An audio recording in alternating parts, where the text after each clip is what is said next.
Selamat datang di channel Pemuja Malam. Jangan lupa like, share, and subscribe ya. Terima kasih. Chapter 4. Mainan Boneka Barbie. Raiden mengalihkan pandangan. Tak tega rasanya melihat air mata bocah kecil ini. Raiden juga memiliki adik sepantaran dengan Alula ini. Jangan menangis, aku benci air mata buayamu, cegahnya. Memangnya Om pernah melihat buaya menangis? Apa ada buaya seimut Lola? Diam. Tadinya iba, tapi mendengar ucapan Alula, Raiden kembali memanas. Maaf, Alula menunduk. Kembali, Raiden menatap Alula dari atas hingga bawah. Ada rencana yang ingin dia lakukan untuk membalas penipuan ini. Berapa kali Emily mempermainkan kesungguhannya. Jangan kira Raiden takkan pernah bisa marah pada wanita tercintanya. Kamu yatim piatu? Tanya Raiden yang dijawab dengan anggukan kepala Alula. Siapa yang akan menjadi wali nikahmu? Hah? Alula tersentak. Wali nikah? Raiden mendelik. Jawab atau aku laporkan kamu ke polisi atas tuduhan penipuan. Kau tahu bocah kecil, tindakanmu ini merugikanku. Laporan dari pria kaya sepertiku takkan diajukan, bukan? Mereka pasti langsung menangkapmu, lalu menyiksamu di penjara. Ancamnya menakut-nakuti. Jangan, Om. Alula menangis kembali. Jangan laporkan Lula, Om. Sekarang jawab, sergah Raiden melotot. Alula mengangguk gemetar. Alula punya abang satu-satunya dan saudara kembar laki-laki Lula, Om, katanya. Raiden meraih ponsel dari dalam saku celananya. Sekarang telepon mereka, suruh mereka menjadi saksi nikah kita. Alula mendelik. Apa Om gila? Raiden menyeringai. Bukannya kamu yang datang sendiri dan ingin aku nikahi? Lalu kenapa protes? Tidak seperti itu konsepnya, Om. Apa masih perlu konsep? Sambar Raiden. Akan aku bayar kamu berkali-kali lipat dari bayaran yang Emily tawarkan padamu jika kau bersedia aku nikahi. Tapi akan aku laporkan ke polisi jika kamu bocah kecil menolak kemauanku. Dekret Raiden. Tapi, tidak ada tapi, atau kau aku sekap di sini. Tanpa status pernikahan, kau akan menjadi sugar babyku mungkin. Raiden meraih dagu manis Alula yang lalu ditampik jauh-jauh oleh si pemilik. No, Raiden menyeringai. Pilih mana? Menikah denganku, disiksa di dalam penjara, atau menjadi sugar babyku, tawarnya. Itu semua bukan pilihan yang Lula mau, Om. Tapi kau harus memilihnya, catus Raiden ketus. Aku langsung telepon polisi saja, ancamnya sembari memainkan ponselnya. Jangan, Om, jangan jebloskan Lula ke polisi. Kasihan masa depan Lula, Om. Baiklah, Lula mau, angguk Alula. Apa? Raiden mendekati wajah cantik gadis itu. Aroma wangi yang dia cium sama seperti Emily. Jelas saja sore tadi Alula mandi di kediaman milik Emily. Menikah, tapi jangan hukum Lula seperti di film-film psikopat ya. Anggap aku adikmu, bukan istrimu. Kan kita tidak saling mencintai, kata Alula bernegosiasi. Baiklah, akan aku anggap kamu mainanku, sambung Raiden nyengir. Mainan? Raiden mengangguk. Yah, mainan boneka Barbie yang lucu, dan kamu milikku bocah kecil. Alula tertegun menatap Raiden memutar tubuhnya dan berlalu dari retinanya. Aku mainan boneka Barbie, lirihnya. Ini adalah situasi yang di luar ekspektasi Alula.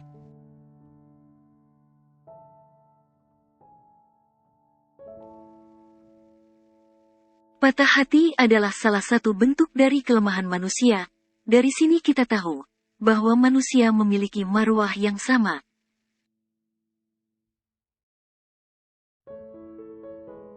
Entah itu pejabat, pengusaha, bahkan gembel sekalipun, mereka sama memiliki keputusasaan. Itu pula yang dilalui oleh Raiden Mas Raphael. Lelah sudah dirinya bersabar menunggu kekasih setuju untuk terikat pertalian sakral bersamanya.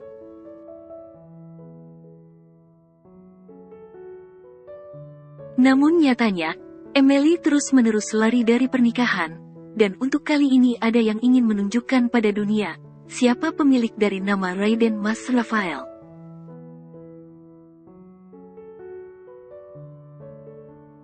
Mendapatkan wanita, bukan hal yang sulit baginya. Jika satu wanita tak mampu ia dapatkan, maka wanita lain masih sanggup ia taklukkan.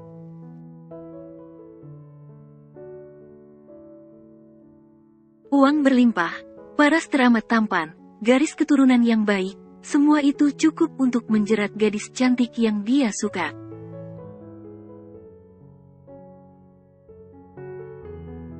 Cukup sudah Raiden terus menerima permainan konyol Emily. Meski masih tak mampu menepis rasa tulus cintanya. Raiden juga manusia yang memiliki perasaan, hatinya bukan samsak boxing yang meskipun dipukuli setiap hari tak pernah menjerit kesakitan.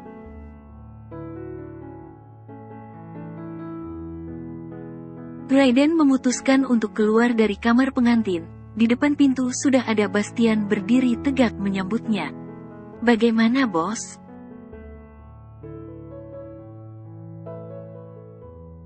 Raiden berhenti langkah. Kamu benar, Emily mengelabuhiku lagi, katanya. Bastian terkikik kecil. Lalu, apa bos masih akan mempertahankan wanitamu? Kau yakin Nona Emily benar-benar mencintaimu?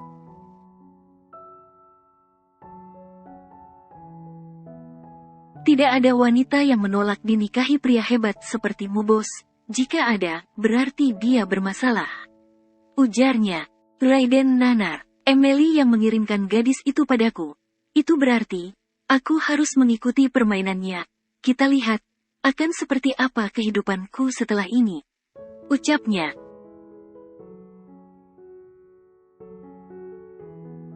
Bastian mengerut kening. Maksud bos? Aku akan menikahi gadis kiriman Emily.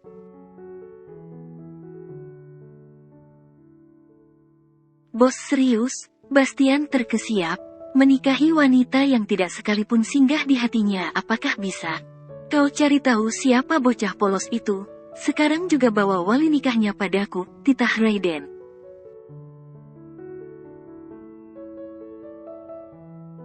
Jika menolak, sambung Bastian. Tidak ada yang boleh menolakku. Beri mereka iming yang membuat mereka tidak bisa menolakku, ketus Raiden.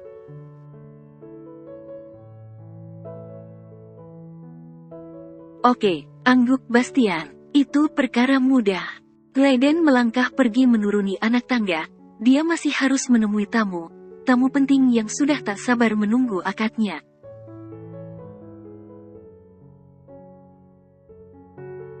Sementara Bastian masuk ke dalam kamar pengantin, berusaha menanyai hal yang perlu dia tanyai. Di atas ranjang berukuran Super King bermandikan kelopak bunga mawar merah, Alula menangis terseduh bahkan meraung kecil menyesali perbuatannya sendiri.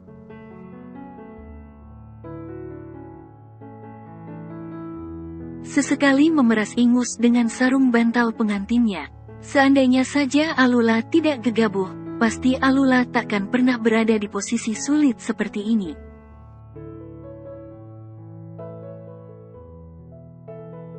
Hiks, Sets, Bastian mendekat memberikan sapu tangan putih pada gadis itu. Alula mendongak menatap seksama wajah tampan Bastian.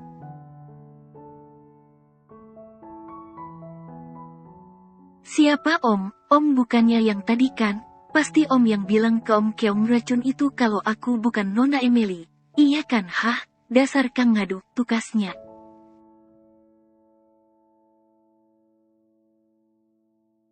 Bastian terkikik geli. Kang Ngadu, Keong racun, anak ini aneh bahasanya.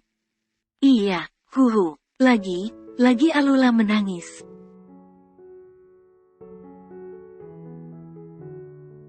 Itu salah satu tugasku Nona.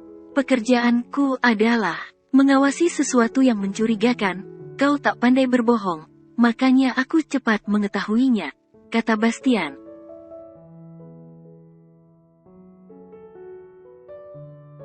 Lula memang jarang bohong. Lula juga terpaksa menerima tawaran Nona Emily. Sanggah Alula, sekarang nasi sudah menjadi bubur. Mungkin Nona memang jodoh tuan bos kami. Lihatlah, tidak ada angin, tidak ada hujan. Kalian dipertemukan dengan cara seperti ini.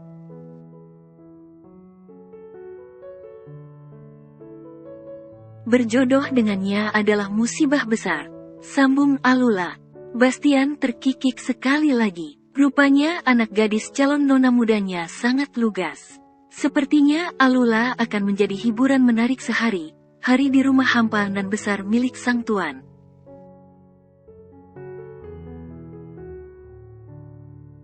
Sekarang berikan aku kontak keluarga Nona. Akan aku hubungi dan urusan malam ini selesai tanpa perkara. Alula tak bisa menolak. Tentu saja takut jika harus berurusan dengan penguasa seperti Raiden Mas Raphael.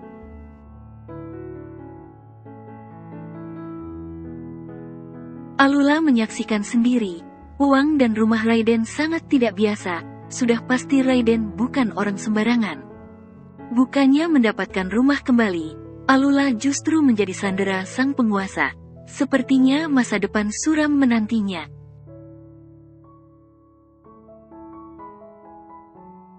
Satu jam kemudian, Bastian berhasil mendatangkan Aryan Hermawan dan Nakula ke rumah utama sang tuan. Alula berunding dengan Aryan sang abang yang akan menjadi wali nikahnya. Sempat Aryan tertegun bahkan menolak untuk setuju.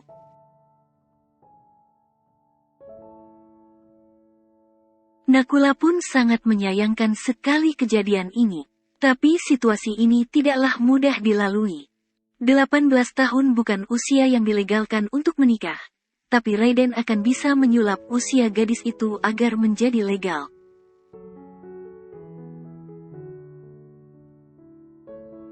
Setelah cukup lama bercakap, pada akhirnya Aryan setuju. Ternyata pihak Raiden tak mau melepaskan Alula. Bukannya lepas, justru ancaman demi ancaman yang mereka dapati.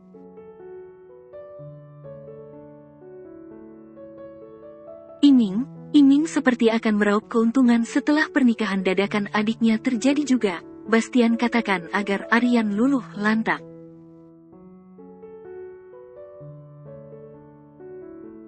Aryan mengangguk. Baiklah, aku setuju menjadi wali nikah adikku, ujarnya. Bagus. Bastian menepuk pelan pundak lelaki itu.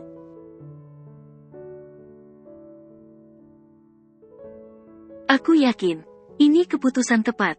Sejauh aku mengenal, bosku bukan manusia kejam yang suka menindas orang lain. Aku yang jamin keamanan adikmu.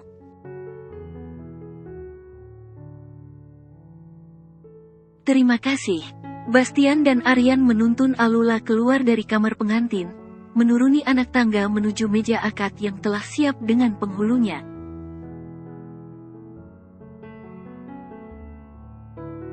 Kali ini wajah Alula tidak ditutup. Aiko sempat merenovasi makeup yang luntur karena air mata Alula. Kini gadis itu semakin terlihat sangat cantik setelah tudung pengantinnya dibuka.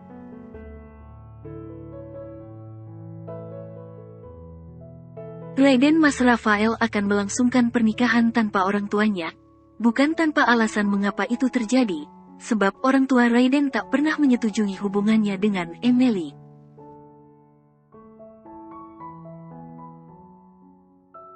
Baguslah, kali ini bukan Emily, tapi Alula Humaira, gadis cantik yang usianya selisih 12 tahun darinya. Alula duduk berdampingan dengan calon mempelai pria. Bastian menutup kepala kedua mempelai dengan satu kerudung panjang yang sama.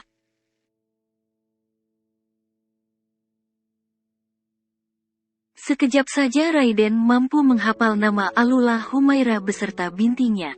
Tegas dia menjawab kobul dengan tangan yang menyalami Aryan Hermawan si pemberi ijab dan dilanjutkan kata syah oleh seluruh saksinya.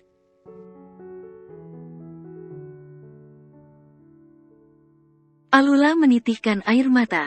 Lagi dalam benak terpikirkan masa depan suram telah menantinya. Entah akan seperti apa kehidupan Alula setelah dinikahi orang yang tidak pernah mencintai dirinya.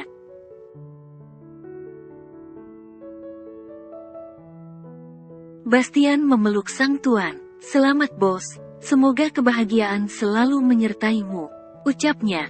Sejatinya, Bastian tak pernah setuju ketika Raiden terus menunggu Emily. Mungkin dengan adanya Alula, Raiden akan mampu meninggalkan wanita berkepribadian aneh itu.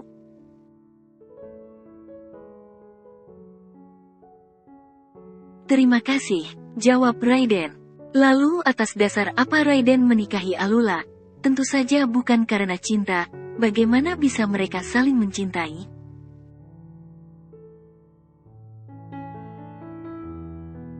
Keduanya bahkan baru mengenal di hari yang sama dengan acara pernikahan itu sendiri. Raiden hanya ingin menuruti permainan yang telah Emily siapkan untuk dirinya. Mungkin dengan begitu, Emily sadar bahwa Raiden juga bisa berunjuk rasa.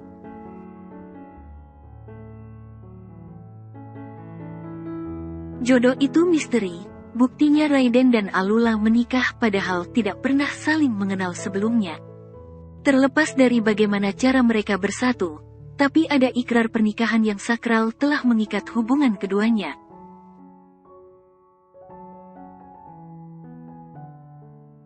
Karena sebuah alasan, Alula menerima tawaran Emily, dan bukan tanpa alasan pula Alula benar-benar menjadi istri Raiden.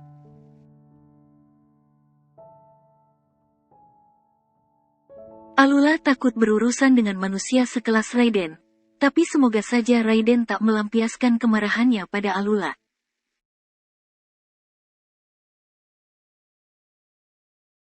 Meskipun Alula bisa membela diri, tetap saja Alula seorang gadis yang pasti akan kalah saat Raiden menyiksanya. Hanya Tuhan yang mampu menolongnya.